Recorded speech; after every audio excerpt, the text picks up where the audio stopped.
Big Boss season 8 Tamil top 5ல முத்துக்குமரன், சௌந்தர்யா இல்லையா? என்னங்க சொல்றீங்க? இவ்வளோ நாளா ஷோவ ஹோல்ட் பண்ணதே அவங்க தான். அது மட்டும் இல்லாம சிவகுமார் இந்த மாரி போகும்போது ஒரு நோஸ் கட் குடுத்துட்டு போலாமா முத்துக்குமரனுக்கு? நீங்க சொல்றது எல்லாமே பார்க்கும்பொழுது அப்ப டாப் 5ல வந்து வேற ஒருத்தவங்க இருக்க போறாங்களாட்டுக்கே. பிக் பாஸ் 100 நாள் இல்ல 130 நாள் கொண்டு போக போறாங்க. என்ன புதுசு புதுசா கதை சொல்றீங்க? கதைய டீட்டெயிலா பார்க்கலாம். Welcome to the channel. நான் உங்க விஷால் சரவணன். வாங்க வீடியோக்குள்ள போகலாம். டெய்லி வீடியோஸ், டெய்லி அப்டேட்ஸ்க்கு மறக்காம நம்ம சேனலை சப்ஸ்கிரைப் பண்ணி பெல் ஐக்கான் கிளிக் பண்ணிக்கோங்க. டாப் 5 அப்படின்னு நம்ம பேசிட்டு இருக்கும்போது நமக்கு எல்லாத்துக்குமே வந்து பார்த்தீங்கன்னா கண்மூடித்தனமாக சொல்லலாம். 2 பேரை சொல்லலாம். முத்துக்குமரன், சௌந்தர்யா. ஏன்னா இவங்க 2 பேருமே பார்த்தீங்கன்னா இந்த ஷோவை இந்த 50 நாட்கள் கடந்த 50 நாட்களாக டே 1ல இருந்து விளையாட ஆரம்பித்தவங்க முத்துக்குமரன். சௌந்தர்யா ஒரு டே 10, டே 5லேயே ஆரம்பிச்சிட்டாங்கன்னு சொல்லலாம். அப்படி இருக்கும் பொழுது இவங்க 2 பேரும் இல்லாமல் எப்படி டாப் 5 வர முடியும்? ஏன்னா இவங்க 2 பேர் தானே இந்த ஷோவோட உயிர். 2 பேருடைய ஃபேன்ஸும் பார்த்தீங்கன்னா பயங்கரமாக பிஆர்லாம் வச்சு, ஃபேன்ஸ்லாம் வச்சு, யாராவது ஒருத்தவங்க தப்பே பண்ணியிருந்தாலும் அவங்க தப்பு பண்ணிட்டாங்கன்னு சொன்னால் வந்து கீழே வந்து கமெண்டில் வந்து எல்லாமே வந்து கடிச்சிக்கிட்டு இருக்காங்க. ஸோ அந்த மாதிரி ஃபேன்ஸ்லாம், அந்த மாதிரி பிஆர்ஸ்லாம் இருக்கும் பொழுது இவங்க 2 பேர் தவிர்த்து எப்படி வர முடியும் அப்படிங்கிறத பார்க்கறதுக்கு முன்னாடி சிவகுமார் இவர் எவிக்ட் ஆகி போகும்போது முத்துக்குமரனை நோஸ் கட் பண்ணது சரியா? இது நிறைய பேர் வந்து அந்த லைவ்ல பார்த்துருக்க மாட்டாங்க. நிறைய பேருக்கு அந்த கொடுக்கல. ஏன்னா சிவகுமார் வந்து ஒரு வைல்ட் கார்டுக்கு உள்ளே வந்து இந்த ஷோ வந்து விளையாட வந்தவர். 30 நாள் வெளியே இருந்து பார்த்துட்டு அதுக்கப்புறம் உள்ளே வந்து ஒரு இம்பாக்ட் கிரியேட் பண்ண முடியும்.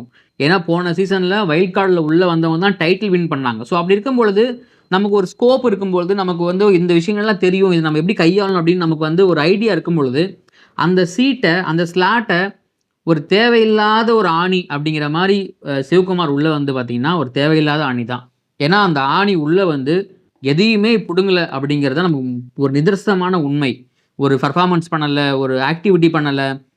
நம்ம 30 நாள் வெளியே இருந்துட்டு உள்ளே வந்திருக்கோம், நம்ம நிறைய இம்பாக்ட் கிரியேட் பண்ணலாம், ஒரு இம்பாக்ட் கிரியேட் பண்ணலாம். அப்படி இருக்கிற ஒரு ஆள் முத்துக்குமரனை பார்த்து நீங்கள் எப்படி வந்து ஒரு நோஸ் கட் பண்ணலாம்? முத்துக்குமரன் வந்து எதுக்குமே லாக்கில் நீங்கள் எப்படி சொல்ல முடியும்? ஏன்னா டே 1லேருந்து நீங்கள் எல்லாருமே இப்போது டே 50க்கு அப்புறம் பார்த்தீங்கன்னா நிறைய பேர் வந்து கேம் ஆடிக்கிட்டு இருக்காங்க. நிறைய பேர் வந்து பார்த்தீங்கன்னா எக்ஸ்போஸ் ஆகுறாங்க. ஆனால் அந்த டே 1லேருந்தே நம்ம எதுக்கு இங்கே உள்ளே வந்திருக்கோம், நம்மளுடைய வேலை என்ன, இது ஒரு கேம் ஷோ, அதுவும் ரியாலிட்டி கேம் ஷோ. ஸோ இதை நம்ம எப்படி கையாளணும், இந்த ஒவ்வொரு பிரச்சனைகளிலும் நம்மளுடைய கருத்துக்களை எப்படி முன் வைக்கணும் அப்படிங்கிறதுல முத்துக்குமரன் வந்து பார்த்தீங்கன்னா ஒரு தெளிவான ஒரு ஆளாக உள்ளே வந்து டே 1லேருந்து உள்ளே வந்து இது வரைக்குமே விளையாடிட்டு இருக்காரு. அப்படி இருக்கிற ஒரு பிளேயரை நீங்கள் வைல்ட் கார்டாக உள்ளே வந்து எந்த இம்பேக்டும் கிரியேட் பண்ணாமல் நீங்கள் உட்காந்து மூளைக்கு மூளை உட்காந்து தீபக்கு, முத்துக்குமரனை பற்றி குறை மட்டுமே பேசிகிட்டு இருந்த நீங்கள் எப்படி அப்படி பண்ண முடியும்? இது வந்து ரொம்ப ரொம்ப ரொம்ப ரொம்ப சீப் பிஹேவியர். நீங்கள் வந்து பார்த்தீங்கன்னா நீங்கள் வெளியே போய் என்ன பண்ண போகிறீங்க, நீங்கள் ஒரு ஃபேமிலியிலேருந்து வந்திருக்கீங்கன்னு சொல்கிறீங்களே, அது எல்லாமே பார்த்தீங்கன்னா இங்கே போயிடுச்சு. ஸோ முத்துக்குமரன் வந்து ஒரு ஒரு ஆங்கர், ஒரு விஜே, ஒரு பேச்சாளர் அப்படின்லாம் தாண்டி இந்த ஷோவை உங்களோட நல்லா விளையாண்டுட்டு இருக்காரு அவர். ஸோ அதை முதல்ல மறந்துடாதீங்க. நீங்கள் முதல்ல வந்த வேலையை விட்டுட்டு வேறு வேலை பார்த்தீங்க. அதனால தான் நீங்கள் வந்து வைல்ட் கார்டில் வந்து உள்ளே வந்தும் எந்தவித இம்பாக்ட் கிரியேட் பண்ணாமல் பாதியிலே வெளியே போனீங்க. நம்ம இந்த டாப் 5க்கு வருவோம். நம்ம என்னை பொறுத்த வரைக்கும் இந்த 16 பேர் இருக்காங்க உள்ளார. இன்னும் பார்த்தீங்கன்னா ஒரு 4 வாரமோ 5 வாரமோ தான் இருக்குது, 100 நாள்னு கணக்கு வச்சுக்கிட்டா. நிறைய பேர் என்ன சொல்கிறாங்கன்னா 130 நாளாக அந்த பிக் பாஸை கொண்டு போக போகிறாங்க. என்னங்க சொல்கிறீங்க? 100 நாளே உள்ளே பார்க்க முடியல, இல்லை 130 நாள் உள்ளே உட்காந்தா எப்பா சாமி தலையே சுற்றுதுடா அப்படிங்கிற மாதிரி தான் இருக்குது. அப்படி 130 நாள் எப்படி கொண்டு போக முடியும்? ஏன்னா இப்போ வந்து பார்த்தீங்கன்னா அந்த 16 பேரில் இந்த இவங்க வாரம் ஒரு ஆள் எவிக்ட் பண்ணுறதை பார்த்தாங்கன்னா இது வந்து இன்னும் ஒரு பேலன்ஸ் ஒரு 8 to 9 வீக்ஸ் போகும். அப்படி கால்குலேட் பண்ணால் அது 125 டேஸ் ப்ளஸ் அந்த மாதிரி போகிற மாதிரி இருக்குது. இதனால் வந்து பிக் பாஸ் 130 நாள் ஆக போகுது அப்படிங்கிற மாதிரி பேசுகிறாங்க. அப்படி 130 நாள் ஆச்சுன்னா டாப் 5 இல்லாமல் டாப் 10ஆக கொண்டு வருவாங்க அப்படிங்கிற ஒரு டாக்கும் போயிட்டுருக்கு. ஸோ இந்த டாப் 10ல் யார் யார் இருக்க போகிறாங்க, இவங்க யாரெல்லாம் வெளியே அனுப்ப போகிறாங்க அப்படின்னு ஒரு பெரிய டாக்கே போயிட்டு இருக்கும் பொழுது நம்ம ஃபஸ்ட்டு இந்த விஷயத்துக்கு வருவோம். முத்துக்குமரன் ஏன் டாப் 5ல் இல்லை? நான் திரும்பவும் சொல்கிறேன், முத்துக்குமரன் இல்லாத ஒரு டாப் 5ஏ கிடையாது. இது அதனுடைய ஓப்பன் ஸ்டேட்மெண்ட், நீங்கள் எழுதி வச்சுக்கிங்க. ஏன் அப்படின்னா முத்துக்குமரன் தான் இந்த கேமை, இந்த ஷோ வந்து ஹோல்ட் பண்ணி கொண்டு வந்தது. சரியோ தவறோ, ரைட்டோ இல்லையோ, என்டர்டைன்மெண்ட் பண்ணுறாங்களோ பண்ணலையோ, ஆனால் இந்த முத்துக்குமரன் இல்லாமல் இந்த ஷோவை நீங்கள் எடுத்து பார்த்தீங்கன்னா, பின்னாடி போய் எடுத்து பார்த்தீங்கன்னா இந்த 50 நாளும் பிளாங்காக தான் இருக்கும் பாதி பேஜஸ். அதே மாதிரி சௌந்தர்யா வந்து அவங்க வந்து ஓவர் ஆக்ட் பண்ணுறாங்க, அவங்க வந்து நடிக்கிறாங்க, அவங்க வந்து பார்த்தீங்கன்னா அவங்க ஏஜ்டு ஆகிடுச்சு, அவங்க குட்டி குழந்த மாதிரி நடிச்சிட்டு இருக்காங்க. இதெல்லாம் தாண்டி சௌந்தர்யா இல்லாமல் அந்த 50 நாள் பேஜ் எடுத்து பார்த்தீங்கன்னா அதுலேயும் பாதி நாள் எம்டியாக தான் இருக்கும். ஸோ அப்படி இருக்கும் பொழுது இவங்க 2 பேருமே டாப் 5ல இருக்க தான் போறாங்க. ஆனா முத்துக்குமரன் இருக்கிறதுக்கு இன்னொரு முக்கியமான காரணம் இருக்கு. ஏன் இல்லன்னு சொல்றாங்க அப்படின்னா, இப்ப கடைசி 1 வாரம் 10 நாட்களா என்ன பண்றாங்கன்னா, முத்துக்குமரன் தன்னுடைய சர்க்கிள ரொம்ப சுருக்கிக்கிட்டு சாச்சனாவையும், மஞ்சரி மேலயும் நெறைய நம்பிக்கை வைக்கிறாரோ! இதனால அவருடைய ஃபேன்ஸ் வந்து மஞ்சரிக்கும், சாச்சனாவுக்கும் ஸ்ப்ளிட் ஆவறதுக்கு நெறைய வாய்ப்புகள் இருக்கு. ஸோ நெறைய காம்படிஷன் இருக்கும் பொழுது, ஸோ முத்துக்குமரன் தன்னுடைய இண்டிவிஜுவல் கேம இன்னும் கரெக்ட்டா, இன்னும் சரியா ஆடணும் அப்படிங்கிறது தான் இங்க நம்பளுடைய எண்ணமும் கூட. ஏன்னா, மஞ்சரி வந்து பார்த்தீங்கன்னா, வைல்ட் கார்ட்ல உள்ள வந்திருக்காங்க. கேம் ஷோ நெறைய பார்த்துருக்காங்க. அவங்களுடைய அந்த வாய்ஸ், அவங்க அந்த பாயிண்ட், நம்ப வந்து இந்த இடத்துல பிரசன்ஸா இருக்கணும். தப்போ, ரைட்டோ நம்ப பிரசன்ஸா இருக்கணும் அப்படிங்கிறது ரொம்ப கிளியரா இருக்காங்க. சாச்சனாவும் அதே மாதிரி வெளிய சின்ன பொண்ணு அப்படின்னு சொல்லி நெறைய பேர் பேசிட்டு இருக்கீங்க. ஆனா, நமக்கு இங்க ஒரு நமக்கு வந்து பேக்கப் சப்போர்ட் இங்க ஒண்ணு இருக்கு. அதனால நம்ம வந்து தைரியமா விளையாடலாம் அப்படிங்கிற ஒரு தைரியமான ஒரு எண்ணத்துல சாச்சனா இருக்காங்க. ஸோ அப்படி இருக்கும் பொழுது, முத்துக்குமரன் ஸ்டாண்ட் அவுட் பண்ணி, நான் இங்க தனியா தான் விளையாட வந்திருக்கேன். இன்னும் உரக்க, இன்னும் தைரியமா பல விஷயங்கள்ல சாச்சனா கிட்டயும், மஞ்சள் கிட்டயும் தள்ளி இருந்தாருன்னா, அந்த வோட் பிரியாம, அந்த வோட் கொலாப்ஸ் ஆகாம அவருக்கே எல்லாம் வந்துச்சுன்னா, அவரு வந்து கண்டிப்பா டாப் 5 டூ டைட்டில் வின்னர் ஆவறதுக்கும் வாய்ப்புகள் நெறைய இருக்கு. அத மிஸ் பண்றதால மேபி டாப் 5ல வரமாட்டாரோ! அப்படிங்கிற ஒரு எண்ணமும் நமக்கு வருது. சௌந்தர்யாவும் அதே மாதிரி தான்.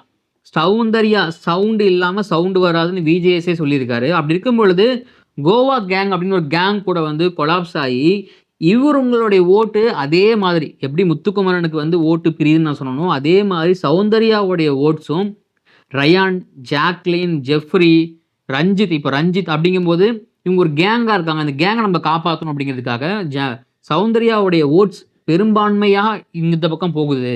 இதனால வந்து சௌந்தர்யாவுடைய இண்டிவிஜுவல் கேமுக்கும், சௌந்தர்யாவுடைய டாப் 5 கனவுக்கும், சௌந்தர்யாவுடைய டைட்டில் வின் பண்றதுக்கும் நெறைய பாதிப்புகள் ஏற்படும்.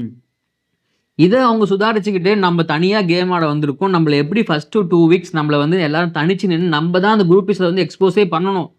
அப்படி இருக்கும்போது, நீங்க ஒரு குரூப்பா செயல்படும் பொழுது, அப்ப மத்தவங்களுக்கு என்ன தோணும்? நீங்க தான் மொத 2 வாரம் குரூப்பிசம் பத்தி பேசுறீங்க. ஆனா, அதே மாதிரி நீங்க கடந்த வாரங்கள் குரூப் ஃபார்ம் பண்ணும்பொழுது, உங்களுக்கான நெகட்டிவ் இம்பாக்ட் கிரியேட் ஆகும். இதனாலேயே நீங்க டாப் 5லருந்து நீங்க வராம போயிடுவீங்க. அப்படின்னு பேசிட்டு இருக்காங்க. இந்த டாப் 5ல வந்து மீதி 3 பேர் வந்து பார்த்தீங்கன்னா, நீங்க தம்ப்நெயில்ல பார்த்திருப்பீங்க. அருண் பிரசாத், நம்ம சாச்சனா, ஜாக்லின். அது எப்படி அருண் பிரசாத் வர முடியும்? சேம் சினாரியோ 50 நாட்களுக்கு முன்னாடி வரைக்கும் ஒரு டீமா இருக்கும் பொழுது, நம்ப என்ன பேசுறோம், என்ன பேசக்கூடாது அப்படி ஒரு நான் ஒரு இன்னசென்ட் அப்படிங்கிறது வந்து பார்த்தீங்கன்னா, அவரு வந்து ஒரு காமிச்சுட்டே இருந்தாரு அருண். இப்ப இன்னசென்ட்ட தாண்டி நம்மகிட்ட என்ன இருக்கு? அப்போ இன்னசென்ட்ட தாண்டி நான் வந்து நெறைய விஷயங்கள வந்து பேசுறேன். நெறைய விஷயங்கள நான் அணுகுறேன். இப்ப முத்துக்குமரன் எப்படி பேசுறாரோ, அதே மாரி நானும் நெறைய ஓப்பன் அப் ஆகுறேன். அவருடைய சர்க்கிள்ல, அவருடைய அந்த வாய்ஸ் அவுட் பண்ற விஷயங்கள அருண் பிரசாத் நல்லாவே செய்றாரு அப்படின்னு தோணுது. இன்னொரு விஷயம் இந்த மார்க்கிங்கிற பிரச்சனை இன்னும் இருந்தாலுமே, அந்த மார்க்கிங்க இன்டென்ஷனா பண்றாரு நமக்குன்னு அப்படின்னு தோணுது. ஏன்னா, அப்பதான் ஒரு ஒரு ப்ராப்ளம் கிரியேட் ஆகும். அந்த ப்ராப்ளம் கிரியேட் ஆனா நம்மள பத்தி கண்டிப்பா பேசுவாங்க. அப்படி பேசும்போது நம்ம லைம் லைன்ல இருக்கலாம். நம்மளுடைய அந்த டைம் லைன் வந்து பார்த்தீங்கன்னா, அது வந்து லைவாவே இருக்கும் அப்படிங்கிற மாரி ஒரு கான்செப்ட்குள்ள வந்துட்டாரு அருண் பிரசாத். இன்னசென்ட் அப்படிங்கிறத தாண்டி, மார்க்கிங் அப்படிங்கிறத தாண்டி, முத்துக்குமரன் மாரி இவரும் பேசுறாரே அப்படிங்கிற ஒரு நினைப்பு நெறைய பேத்துக்கு வந்துருச்சு. இதனாலேயே அருண் பிரசாத் டாப் 5க்கு நெறைய வாய்ப்புகள் இருக்கு. ஜாக்லின், நான் ஏற்கனவே சொன்ன ஜாக்லினுக்கு ஸ்டார்ட்டிங்ல இருந்தே விஜய் சேதுபதியிடமிருந்து பார்த்தீங்கன்னா, நெறைய ஒரு மாரி நோஸ் கட் வந்துகிட்டே இருக்கும். நம்மளும் பார்த்துட்டே இருப்போம். அதே மாரி ஜாக்லினும் நெறைய இடங்கள்ல தேவையில்லாம மூக்க நுழைக்கிற விஷயங்கள், தேவையில்லாம அழுகுற விஷயங்கள், சம்மந்தமே இல்லாத விஷயத்துலலாம் உட்காந்து இவங்க அழுதுட்டு இருப்பாங்க. சண்டை அவங்களுக்குமா இருக்கும். நம்பர் ஏ பெர்சன் ஏக்கும், பெர்சன் பிக்கும் சண்டையா இருக்கும். இவங்க சம்மந்தமே இல்லாம இவங்க உட்காந்துட்டு அழுவுவாங்க. இது ஓவர் ஆக்டிங்கா இருக்கு. இவங்க நடிக்கிறாங்க அப்படிங்கிற மாரி ஒரு ஒரு எண்ணம் இருந்துச்சு. அத தாண்டி இப்போ அவங்க அந்த கோவா கேங்கு, அந்த அவங்க பண்ற சின்ன சின்ன காமெடிகள் எல்லாமே ஒரு செட் ஆஃப் ஆடியன்ஸ்க்கு பிடிக்குது. ஒரு செட் ஆஃப் ஆடியன்ஸ்க்கு பிடிக்கல. அத தாண்டி ஜாக்லின் ஒரு விஜய் டிவி ப்ராடக்ட் அப்படிங்கிறத மறந்துறவும் கூடாது. ஏன்னா, அவங்க வந்து ஒரு விஜேவா இருந்திருக்காங்க. நெறைய கலக்க போவது யாரெல்லாம் அவங்க வந்து விஜேவா பண்ணியிருக்காங்க. ஸோ, அவங்களுக்கு அந்த அந்த ஃபேன் பேஸ் இருக்கும். ஸோ, அப்படி இருக்கும் பொழுது ஜாக்லின், கோவா கேங், சௌந்தர்யா ஓட்டு இதெல்லாம் பார்க்கும் பொழுது டாப் 5ல ஜாக்லினுக்கு 100% வாய்ப்புகள். அடுத்த இந்த கடந்த 1 வாரம் வச்சு பேசிட்டு இருக்கேன். அது வந்து அதிகமாகுது. சாச்சனா எப்படிங்க டாப் 5ல வர முடியும்? சாச்சனா வர்றதுக்கு 100% இல்ல 200% வாய்ப்பு இருக்கு. இந்த வாரம் எவிக்ஷன்ல சாச்சனா தப்பிச்சுட்டாங்க அப்படின்னு வச்சுக்கிட்டீங்கன்னா, கண்டிப்பா அவங்க டாப் 5 தான். ஏன்னா, அவங்க வந்து ஒரு தெளிவா ஒரு பாண்டிங்ல இருக்காங்க. அப்பா, பொண்ணு அப்படிங்கிற பாண்டிங்ல இருக்காங்க. அவங்களே சொல்றாங்க, "அவரு என் மேல கோவமா இருக்காரு. நான் அவர்ட்ட பேசணும். என்னான்னு கேட்கணும் நான் அவர்கிட்ட" அப்படின்னு. இந்த உரிமைய மற்ற கண்டஸ்டன்ஸ் யாரும் விஜய் சேதுபதி கிட்ட வைக்கிறது கிடையாது. அவங்க கூட சேர்ந்து நடிச்சதாலேயோ பொண்ணாக நடிச்சதாலே என்னமோ தெரியல, அவருக்கும் பொண்ணு மேல பாசம் இருக்கு, இவங்களுக்கும் அப்பா மேல பாசம் இருக்கு. இந்த பாசம் தான் இந்த பாச போராட்டம் பிக் பாஸ் சீசன் 8 உடைய டாப் 5ல சாச்சனா இருக்காங்க அப்படிங்கிற போய் முடிய போகுது. அது மட்டும் இல்லாம அவங்க வந்து வார வாரம் அந்த போய் லீஸ்ட்ல போய் சேவ் ஆகுறாங்க இல்லைங்களா?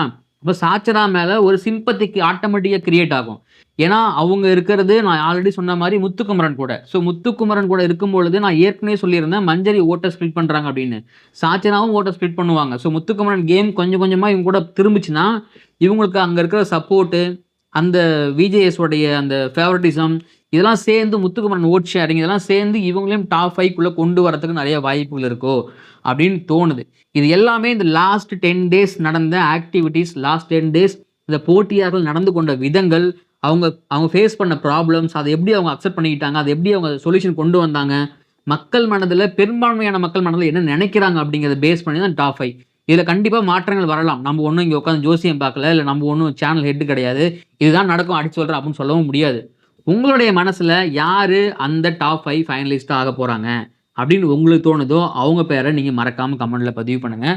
அது மட்டும் இல்லாமல் இந்த இப்போ பார்த்தோம் இல்லைங்களா, இதை தாண்டி இந்த 130 நாள் போனால் சரியாக இருக்குமா தவறாக இருக்குமா, கரெக்டாக ராங்கா ரைட், அதையும் கமெண்ட்டில் பதிவு பண்ணுங்கள். இந்த வீடியோ பற்றி கருத்துக்களும் கமெண்ட்டில் பதிவு பண்ணுங்கள். இந்த வீடியோ பிடிச்சிருந்தா உங்கள் ஃப்ரெண்ட்ஸுக்கு ஷேர் பண்ணுங்கள், லைக் பண்ணுங்கள். டெய்லி வீடியோஸ் டெய்லி அப்டேட்ஸ்க்கு மறக்காமல் நம்ம சேனலை சப்ஸ்கிரைப் பண்ணி பெல் ஐக்கன் கிளிக் பண்ணுங்கள். நான் உங்கள் விஷால் சரவணன். நன்றி, வணக்கம்.